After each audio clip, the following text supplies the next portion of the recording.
विश्वानि देव सवितरुदुरितानि परासु यद्भद्रं तन्नयासु। ॐ भद्रं कर्णेभिः शृणुयाम देवा भद्रं पश्येमाक्षिभिर्यत्राः स्थिरैरङ्गैस्तुष्टुवांशुस्तनूभिर्व्यसेम देवहितं यदायुः। वेद प्रेमियों, सुधी श्रोताओं, संप्रति हम सब ऋग्वेद के तीसरे मंडल के 39वें सूक्त की व्याख्या में प्रवेश करने जा रहे हैं। इस सूक्त में 9 मंत्र हैं। मंत्र दृष्टा विश्वामित्र, गाथिन, देवता इंद्र और छंद त्रिष्टुप है। तो इस तीसरे मंडल के 39वें सूक्त के पहले मंत्र के प्रतिपाद्य को जाने। शीर्षक है इंद्र से स्तुतियों को स्वीकार करने की प्रार्थना। अब संबंधित मंत्र का सर्वप्रथम सस्वर पाठ हो जाए।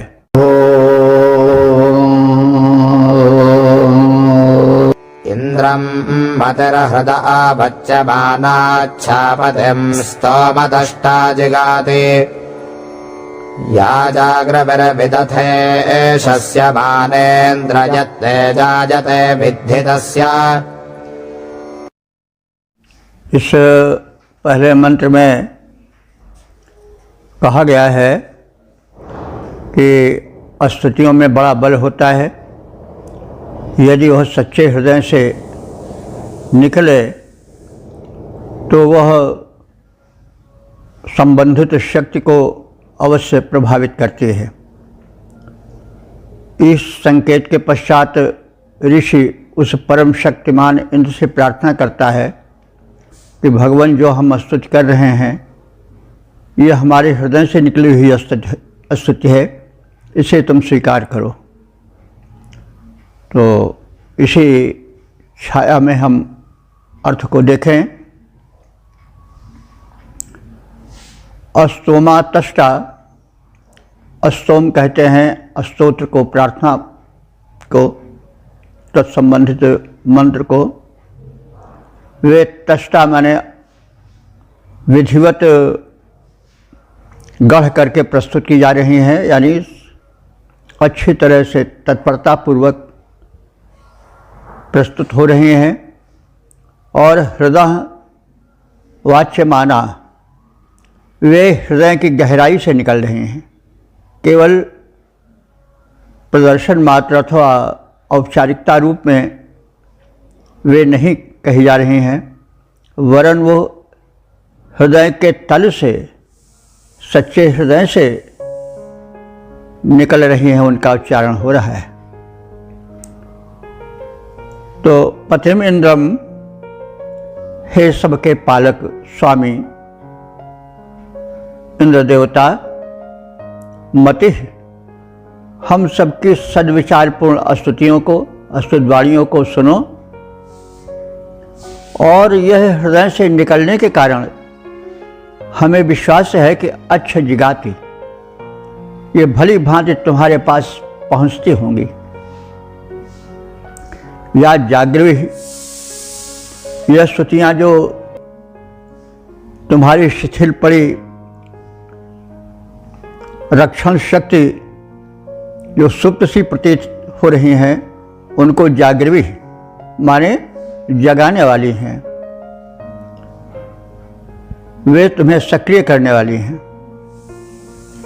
और विदथे शस्य माना, वो इस यज्ञ में, विदथ कहते हैं यज्ञ को, और विदथे माने यज्ञ में, वो हमारी यज्ञ में शस्य माना माने प्रस्तुत की जा रही हैं, प्रशंसित, शस्य माने वे प्रशंसित हैं।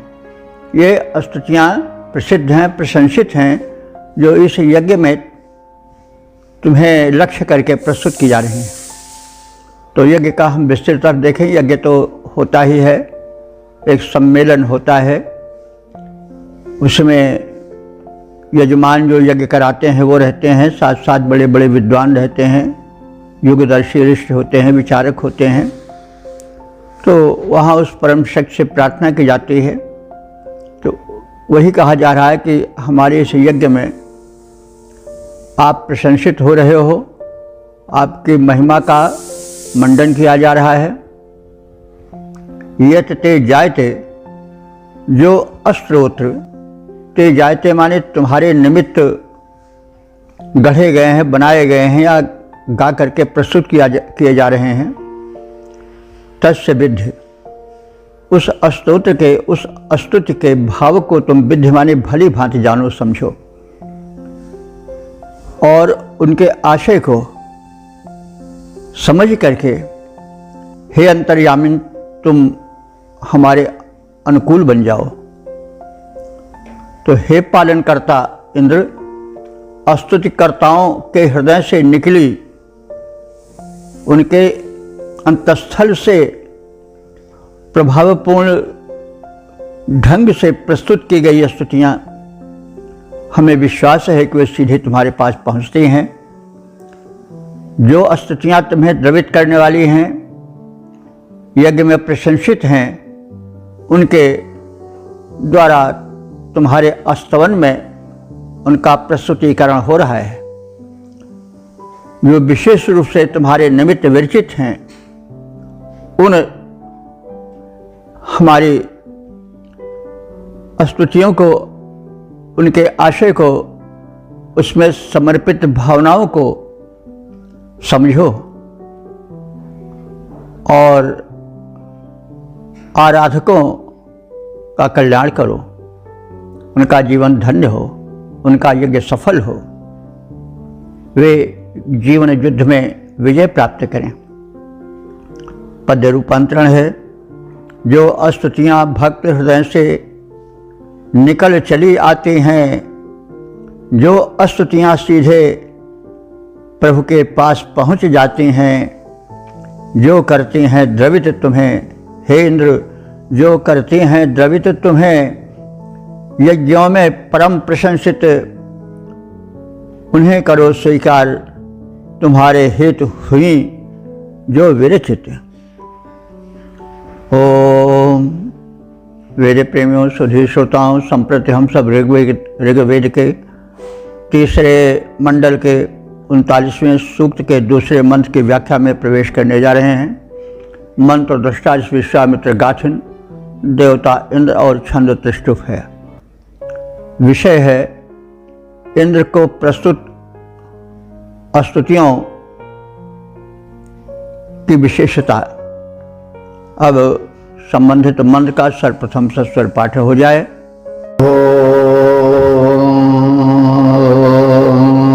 जिवश्चिदापूर्व्याजाजमाना विजाग्रविदथे शस्यमाना भद्रावस्त्राण्यर्जुनावसानासेजमस्मै सनजा पित्र्याधीः।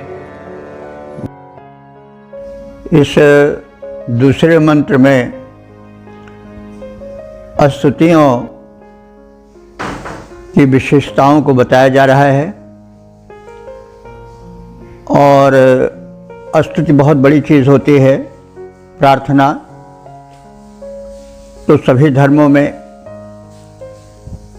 महत्व रखती है, लेकिन प्रार्थना में कुछ ध्यान रखना पड़ता है, और सभी प्रार्थनाएं नहीं स्वीकार होती। वही प्रार्थनाएं स्वीकार होती हैं जिनमें बल होता है। यों तो राम नाम सभी कहें, ठग ठाकुर अरचोर, लेकिन बिना प्रेम रीझे नहीं, तुलसी नंद किशोर। तो वे प्रार्थनाएं जो केवल एक प्रदर्शन रूप में होती हैं, औपचारिक होती हैं, हृदय की गहराई से भावनाओं की सुगंध लेकर नहीं निकलती हैं, वे उसको स्वीकार नहीं होती हैं। तो भाव में प्रार्थनाएं स्नात होनी चाहिए, डूबी होनी चाहिए, तभी जो है वे आराध्य को प्रभावित कर मनोवांछित प्रदान करने में सफल हो पाती हैं। तो प्रार्थना कैसी हो, कब हो, किस रूप में हो, इसका संक्षिप्त संकेत इस मंत्र में है कि प्रार्थनाएं दिवा चित पूर्व्या, यानी दिन के प्रारंभ होने के पहले ही होनी चाहिए। इससे आशय यह है कि हम सूर्योदय से पूर्व ब्रह्म बेला में उठें और शुद्ध हृदय से एकाग्र चित्त से प्रार्थना में संलग्न हों और ये प्रार्थनाएं सच्चे हृदय से जायमान माने उत्पन्न हुई हों, औपचारिक न हों, जागृवी। और ये प्रातः काल की जाने वाली प्रार्थनाएं सब में जागरण फैलाने वाली हों, यानी वे कुछ उच्च स्वर में हों ताकि अन्य लोग जो सुप्त पड़े हैं वे भी थोड़ा जग जाएं और उनमें भी जागरण हो जाए। जागरण से तात्पर्य होता है कि निद्रा का खुल जाना, और जागरण से भी होता है कि चेतना का जग जाना, यानी एक नई चेतना आना, विचारणा आना, सोच विचार उत्पन्न होना। तो ये जो स्तुतियाँ हैं वो ब्राह्म वेला से प्रारंभ हो जानी चाहिए और उनमें भावनाओं का, विचारणाओं का बल होना चाहिए और वे सबको जगाने वाली हों, सबको चैतन्य बनाने वाली हों। विरथे शस्यमाना, यज्ञ में वे अपनी गंभीरता के कारण प्रस्तुत होने वाली हों, प्रशंसित होने वाली हों। यानी स्तुति भी कई प्रकार की होती हैं। कुछ स्तुतियों में शब्द रचना, भाव का गांधीर्य इतना होता है कि वह वरवश ही श्रोताओं को प्रभावित करती है और जिसको लक्ष्य करके वो प्रार्थनाएं प्रस्तुत की जाती हैं उसको भी वो प्रभावित करती है। तो भद्रा अर्जुना वस्त्राणी, वे जो स्तुतियां हैं प्रभातकालीन जागरण और चेतना फैलाने वाली, वे भद्रा माने कल्याणकारिणी हैं। अर्जुना माने, अर्जुन माने होता है स्वच्छ, स्वच्छ माने पवित्र, वस्त्र को धारण करने वाली हैं। तो अब ये तो अलंकारिक कथन है कि वे कल्याणकारी और स्वच्छ वस्त्र धारण करने वाली हैं प्रार्थनाएं। तो प्रार्थनाएं वस्त्र क्या धारण करेंगी, वो तो सूक्ष्म होती हैं, मतलब उनका आवरण, उनका कलेवर जो हो वो स्वच्छ हो। स्वच्छ माने पवित्र हृदय से निकली हुई हो और शुद्ध भाव वाली हो और तेजस्वी हों। तेजस्वी का मतलब हुआ जो प्रभावित कर सकें। सा यम धी, वह यह धी माने मति पूर्वक, विचार पूर्वक की गई प्रार्थना स्तुति। पित्र्या सनजा, हमारे पिता से पूर्व की हैं, यानी सनातन हैं। हमारे पिता के पूर्व, हमारे पिता, प्रपिता, प्रपितामह सब इसको कहते आ रहे हैं, वंश परंपरागत हैं। हमारे सभी कुल के जो हमारे पूर्वज थे वे इसी प्रार्थना को लेकर सदैव दिव्य देव की आराधना करते आए हैं, अर्थात ये वंश परंपरागत हैं और सनातन हैं, चिरकाल से चली आने वाली हैं।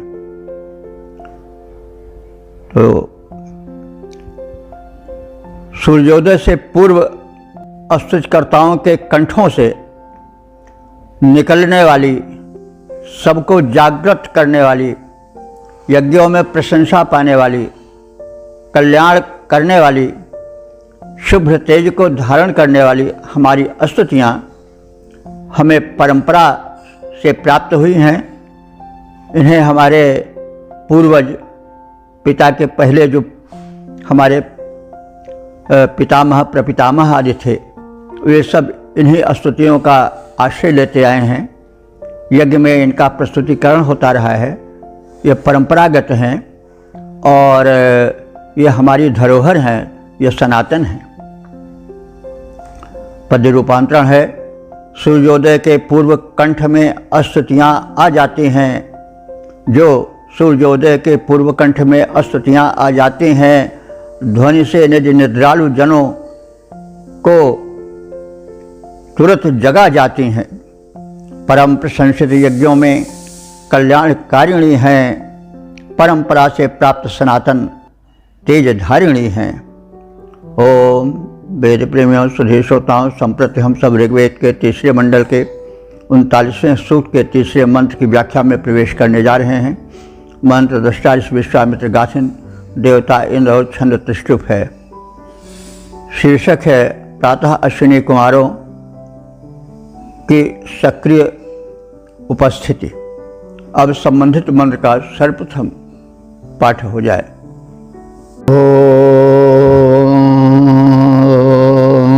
यमाचिदत्र यमसोरसोत जिह्वाजा अक्रम्पतदाह्यस्थात्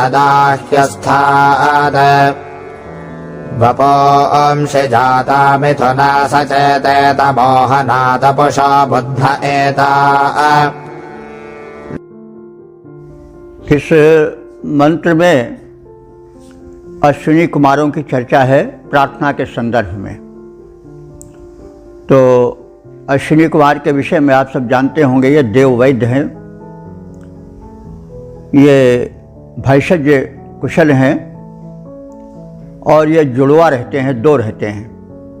इस दो से तात्पर्य हुआ वैद्य का जो दो व्यक्तित्व है वही उसको पूर्ण करता है। दो व्यक्तित्व क्या है? एक व्यक्तित्व तो उसका रोग को पहचान कर दवा देने वाला होता है और एक व्यक्तित्व उसका होता है कि कैसे रोग ना आने पावे और शरीर स्वस्थ रहे। अच्छा है कि चोर आने ही न पावे, अब चोर आ जाएं तब फिर हम दरवाज़ा बंद करें खदेड़ें तो फ़ायदा क्या। तो आजकल के वैद्य या डॉक्टर अधूरे हैं, क्योंकि एक बड़ी भीड़ लगी रहती है लोगों की, बताए अपना वो सुने और बस लक्षण सुन करके दवा प्रिस्क्राइब कर दिए, बस अपने कर्तव्य को उन्होंने समाप्त समझ लिया। लेकिन यह अधूरा वैद्य होता है। तो वैद्य पूरे होने चाहिए। पूरे तब होते हैं जब वो रोग ना आने दें, इसका कारण भी बतलावें और दवा भी दें। तो इसीलिए जो अश्विनी कुमार हैं, ये प्रकृति में जो संरक्षण शक्ति है, आरोग्यप्रद शक्ति है, उसके अधिपति या इंचार्ज कहे जा सकते हैं। तो और उनके बहाने एक वैद्यों का आदर्श भी प्रस्तुत किया गया है। तो इनकी सबसे बड़ी विशेषता है कि प्रातः काल ब्राह्म बेला में आते हैं। तो इसका भी एक कुछ उद्देश्य है। जो ब्राह्म बेला होती है, झुलफुली जिसको उषा काल भी कह सकते हैं, उससे में अश्विनी कुमार आते हैं। मतलब कि ब्राह्म बेला का सूर्योदय के पहले के समय का स्वास्थ्य से गहरा संबंध है और वह भेषज कर्म का प्रथम चरण है। अच्छा होता है कि रोग आने न पावे, आग लगने न पावे। आग लग गई और फिर तब हम बुझाए तो कुछ न कुछ तो जला ही देगी आग, हानि तो हो ही जाएगी। शरीर में रोग उत्पन्न हुआ, दवा की गई, रोग दूर हो गया, लेकिन कुछ भाग तो नष्ट ही हुआ ना। जो हमारे सेल्स हैं, जो हमारी नर्वस सिस्टम है, जो हमारी स्वास्थ्य व्यवस्था है प्रकृति के द्वारा बनाई हुई, उसमें कुछ क्षीण तो हो ही गया। आग लग गई तो भले दमका ला गया, बुझा दिया गया, लेकिन कुछ न कुछ नुकसान तो हुआ ही। और बार बार आग लगती रहे, बार बार बुझाया जाए, तब फिर क्या होगा। तो होता क्या है, आज बार बार रोग होते हैं और बार बार दौड़ते हैं, डॉक्टर वैद्य लूटते हैं और फिर उसको बुझाते हैं, फिर आग लगती है, फिर बुझाते हैं, फिर जीर्ण शीर्ण शरीर होकर यमराज के प्यारे लोग हो जाते हैं। तो इसीलिए चेतना चैतन्य किया गया है। देखिए कितना शाश्वत संदेश है। हम वैदिक संदेश को भूल रहे हैं, तभी हम अंधकार में भटक रहे हैं। वैदिक संदेश शाश्वत है, वे कभी समाप्त नहीं होने वाले हैं। कोई कह रहा था कि मनसूख हो गया है वेद, नहीं, अरे ये भ्रम है भाई। वेद के सिद्धांत कभी मनसूख या मतलब समाप्त नहीं होंगे, वे तो शाश्वत हैं। यह कौन कह सकता है कि सवेरे उठने की बात अब कैंसिल कर देनी चाहिए? मनसूख माने भाई कैंसिल कर देना? अरे भाई कोई समझदार ऐसे कैसे कह सकता है कि वेद में कहा है कि ब्राह्म बेला में जागो, तो हम कहें कि नहीं अब तो वो खत्म हो गया। और तो हम जब इस भ्रम में पड़े रहते हैं तभी रोगी भी होते हैं। तो कहने का मतलब तमाम भ्रांतियाँ जो उत्पन्न हुई हैं उनको नष्ट करना आवश्यक है। यह है वेद का संदेश है और हम उसको व्याख्यायित करके थोड़ा कह रहे हैं ताकि मंत्र का संपूर्ण आशय अधिक से अधिक समझ में आ जाए। तो अब कहा जा रहा है आगे कि यम सूह, यम माने कई अर्थ होते हैं। यम माने यमराज भी होते हैं, यम माने संयम नियम भी होता है, यम नियम कहा जाता है ऐसा। यम नियमन को भी कहते हैं, कंट्रोलर को भी कहते हैं, कुछ लोग यमराज को भी कहते हैं। तो यमराज को सुनते तो थर्राए जाते हैं लोग। यम कोई ऐसे थर्राने वाली चीज़ नहीं, वो तो संयम के प्रतीक हैं भाई। कोई अगर ये कहता है कि संयम से रहो, नियम से रहो, तो कोई बुरा तो नहीं, उससे क्यों घबराएं। तो अच्छा, यम का एक अर्थ होता है जुड़वा, ट्विंस। तो यहाँ पर यम जो है वो ट्विंस के लिए, जुड़वे के लिए ज़्यादा उपयुक्त है, क्योंकि यह अश्विनी कुमारों से संबंधित है। अश्विनी कुमार जो हैं वो जुड़वे हैं, माने दो हैं, दोनों को अश्विनी कुमार कहा जाता है। उनके नाम अलग नहीं है, हैं दो लेकिन नाम वही है, अश्विनी कुमार। ये द्विवचन में प्रयोग होते हैं। तो ये अश्विनी कुमार कैसे हैं? यमज हैं, यम हैं। यम माने संयम नियम को सिखाने वाले अथवा जुड़वे, तो जुड़वा ज़्यादा ठीक है यहाँ पर। तो वे जुड़वे हैं। और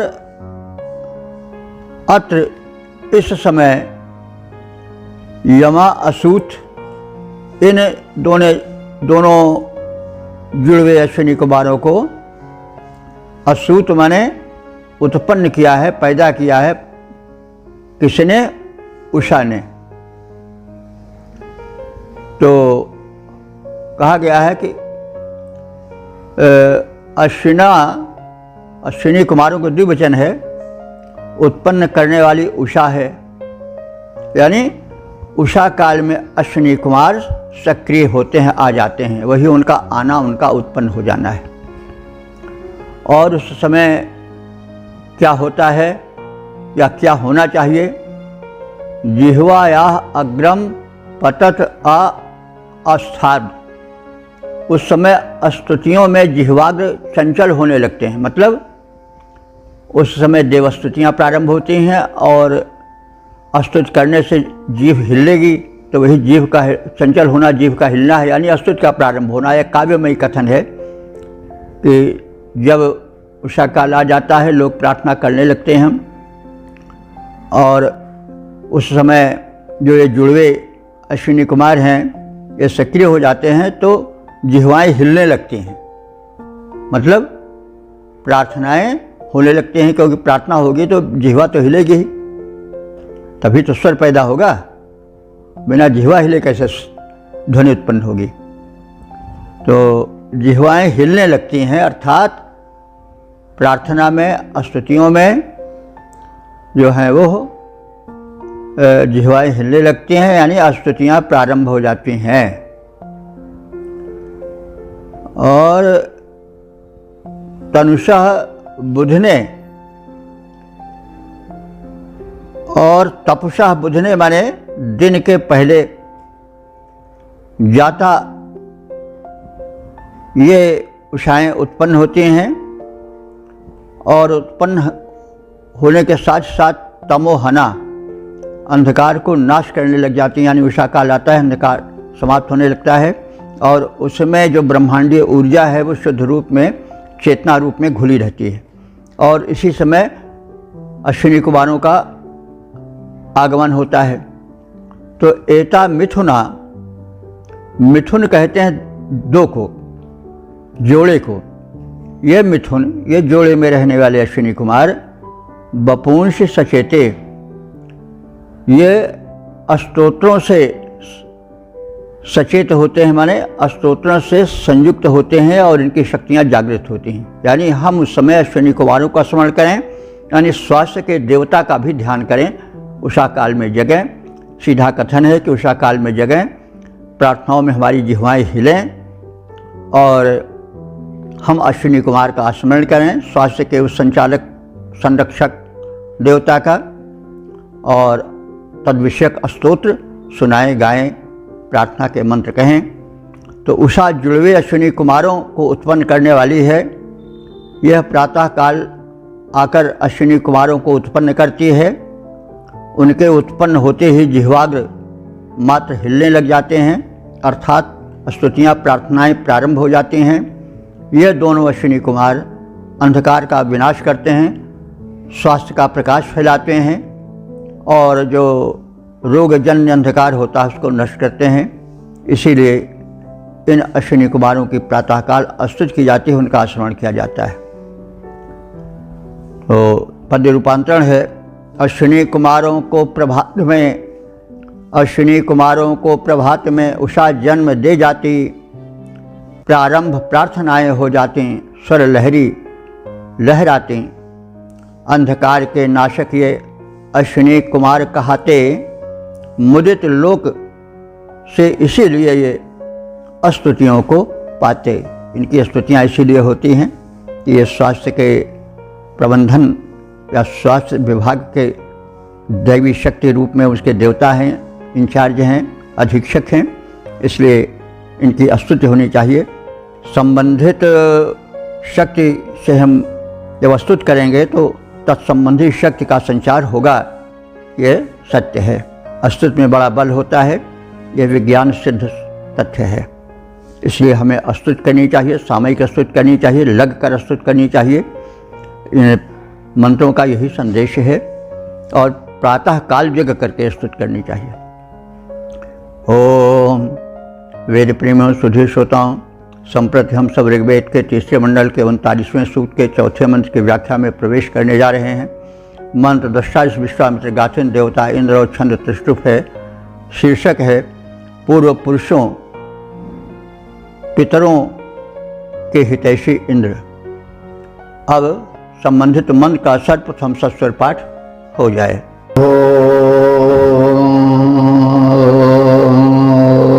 न किरेषान्निन्दितामर्त्येषु ये अस्माकं पितरो गोषयोधाः इन्द्र एषान्द्रं हितामाहिना भानुद्गोत्राणि ससृजे दंसनावान्।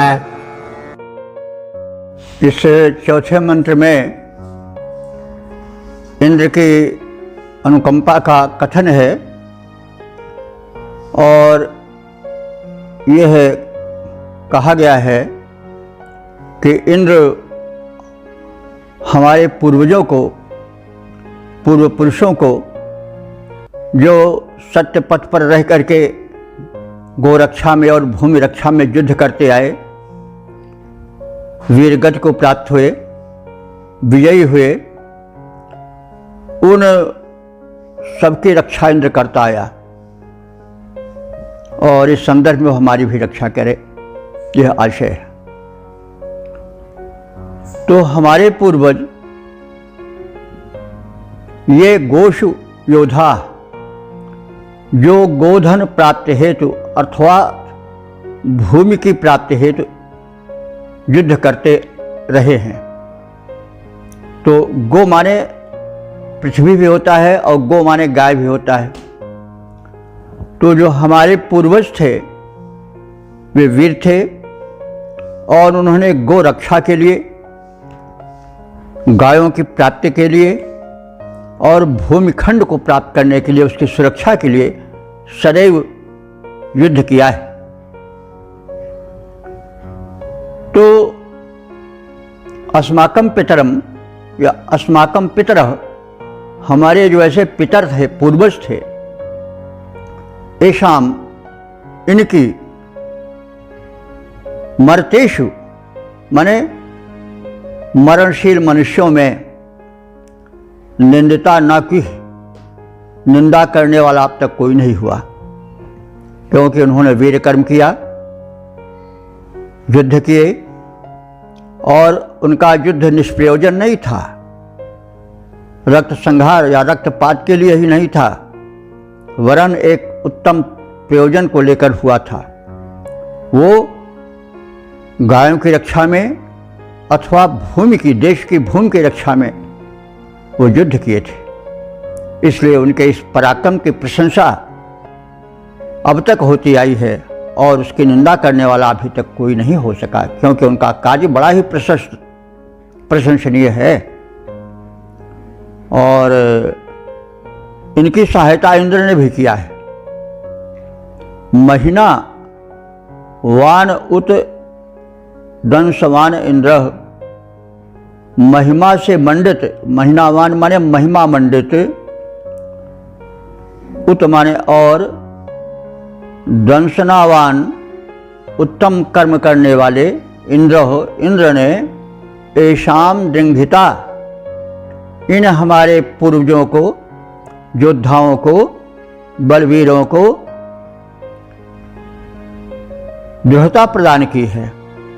उन्हें आत्मबल दिया है, शारीरिक बल दिया है, युद्ध कौशल दिया है और गोत्राण ससजे, उनके गोत्रों का, वंश परंपरा का संवर्धन किया है। अथवा गोत्र माने गौशाला भी हो सकता है और गौशालाओं की रक्षा की है, गायों की रक्षा की है, यह भी हो सकता है। अथवा गोत्र आदमी का जो होता है वंश परंपरा, उसकी वृद्धि की है, संरक्षण किया है। तो गायों के निमित्त अथवा भूमि हरण करने वाले असुरों के निमित्त जो हमारे पूर्व पुरुषों ने, पूर्वजों ने संग्राम किया, उन रणबांकुरों ने जो अपने प्राणों की बाजी लगा दी, उन रणकुशल रणबांकुरों, हमारे पितरों की निंदा करने वाला अभी तक कोई माई का लाल उत्पन्न नहीं हो सका है। महिमाशाली तथा उत्तम कर्म करने वाले इंद्र ने भी उनकी भरपूर सहायता की है और इन योद्धाओं को बल प्रदान करके सुदृढ़ बनाया है। वे इनके लिए गोविंद अथवा धरती को सुरक्षित किया है। तो इस प्रकार से हमारे पूर्वज सदैव सत्कर्म के लिए संघर्षरत रहे और उसमें उस परम शक्ति परमात्मा इंद्र ने सदैव सहायता की, वे विजयी हुए। पद रूपांतरण है, गोरक्षा भूरक्षा में मेरे पूर्वजों ने अस्त्र संभाला था। गोरक्षा भूरक्षा में मेरे पूर्वजों ने अस्त्र संभाला था। थे रण बांकुरे, हमारे पूर्वज असुरों को दलमल डाला था।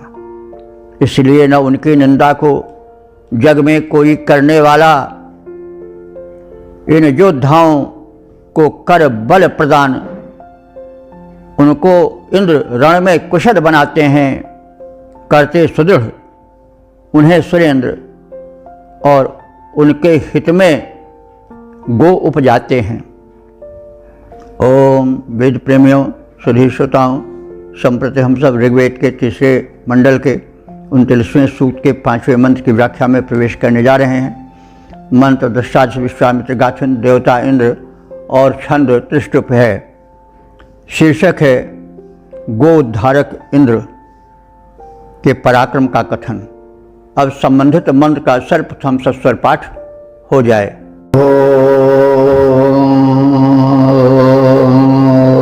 सखा यत्र सखभिर्नवग्वैरभिद्वा सत्त्वभिर्गा अनुक्मन् सत्यन्तदिन्द्रो दशभिर्दशक्वैः सूर्यम् बिभेदतमसि क्षियन्तम्।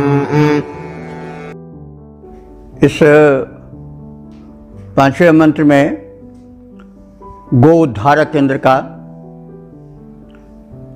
यशो वर्णन है। तो अब गो से कई अर्थ होते हैं। गो माने किरण भी होता है, गो माने गाय भी होता है, गो माने पृथ्वी भी होता है। तो थोड़ी अलंकारिकता इस छंद में है कि जब गोहरण हुआ तो गो माने गाय का अपहरण हुआ। लोग गो की चोरी करते थे क्योंकि उसमें सबसे बड़ा धन जो था वो गोधन था, और उस गोधन के लिए प्रायः लोग डाका डालते थे, चोरी करते थे। जो स्थिति आज बैंकों में नोटों की है, वही किसी समय स्थिति जो थी वो गायों की थी। तो गायों का उद्धार एक बहुत बड़ा धर्म माना जाता था। पृथ्वी का भी उद्धार, यानी लोग पृथ्वी को जबरदस्ती कब्जा कर लेते थे, ज़मीन छीन लेते थे बरबस। तो ऐसे दबंगों से भी संघर्ष करना पड़ता था। अथवा आकाशीय घटना के रूप में देखें तो सूर्य की किरणों को, गो माने किरण भी होता है, सूर्य की किरणों को बादल ढक लेते थे, अंधकार सा छा जाता था। तो मर्तों की सहायता से, पवन की सहायता से इंद्र उन किरणों का उद्धार करते थे। तो इस प्रकार से इंद्र के व्यापक उद्धार का कथन है। इंद्र गायों का उद्धार करते थे, गो का। इंद्र जो थे वो जो है भूमि का भी, अपहृत भूमि का भी उद्धार करते थे।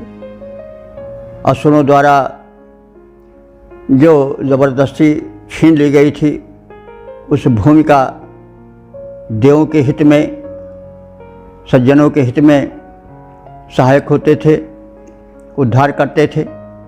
और यों उस आकाशीय घटना के रूप में जब मेघ सूर्य की किरणों को ढक लेते थे, अंधकार सा छा जाता था, उस समय भी वो मूर्तों की सहायता से उस घटाच्छादन को हटाते थे और किरणों को मुक्त करते थे। इस प्रकार से हम इस अर्थ को समझने की चेष्टा करें। तो यत्र यानी जहाँ या जब सखा अपने मित्र, तो इंद्र के मित्र तो यों सभी है, लेकिन उनके खास सहायक मरुदगण हैं। तो उन्होंने मित्रों को अपने साथ लिया और गाह माने गायों को अथवा किरणों को उद्धृत करने के लिए, उनका उद्धार करने के लिए उन्होंने सखी भी सह अपने उन मित्र मरुतों के साथ प्रस्थान किया।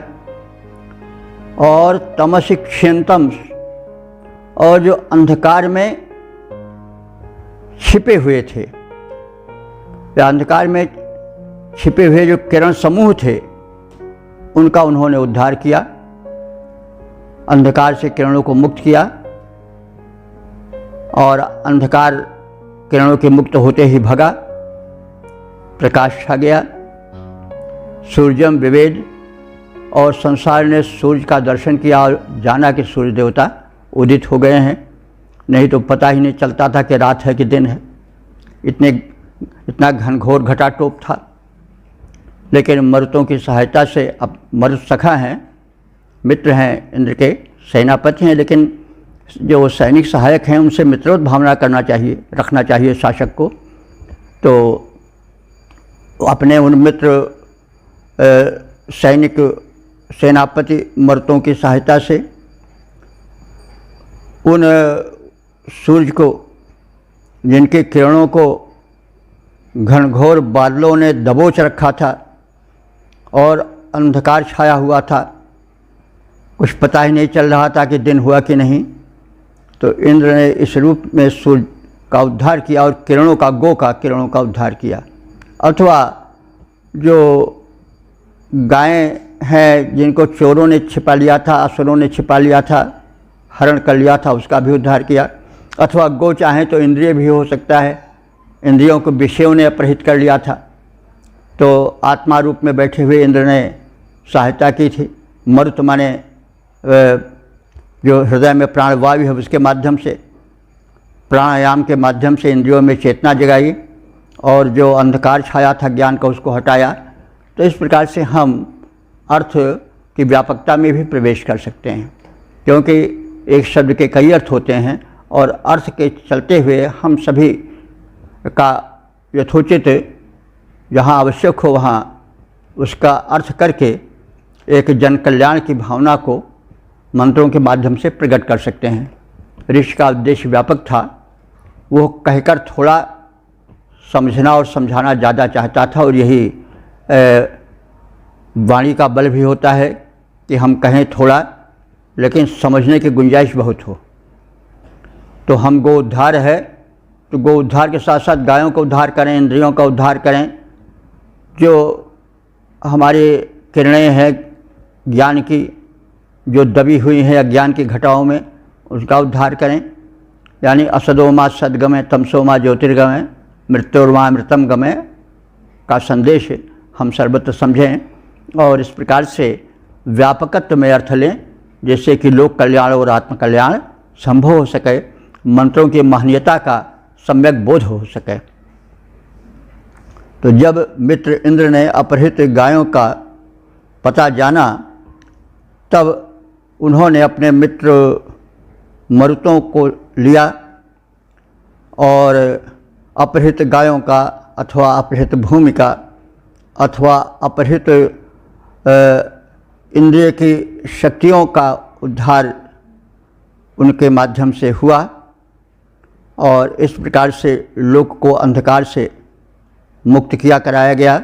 सूर्य प्रकट हुए अथवा आत्मा में चैतन्य प्रकाश जगा, आदि आदि रूपों में हम इस मंत्र के व्यापकत्व में भी प्रवेश कर सकते हैं।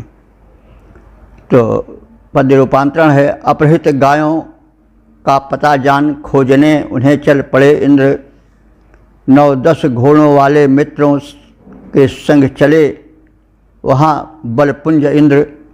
अपहृत गौ अन्वेषण क्रम में तमलीन सूर्य को प्रकट किया, तम के घेरे से मुक्त किया, किरणों में पूर्ण विकास दिया, किरणों को पूर्ण विकास दिया।